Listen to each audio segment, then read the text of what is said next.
Radha Radha Radha Radha Radha Radha Radha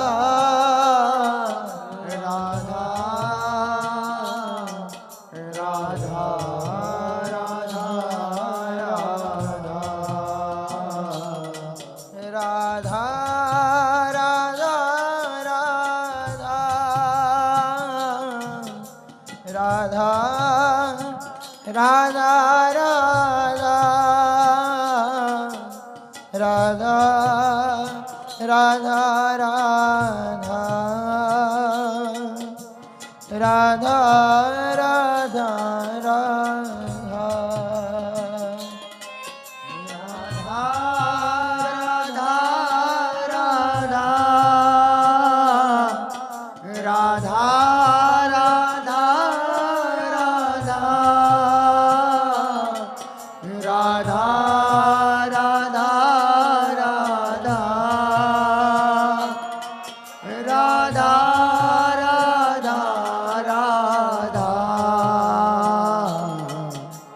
Radha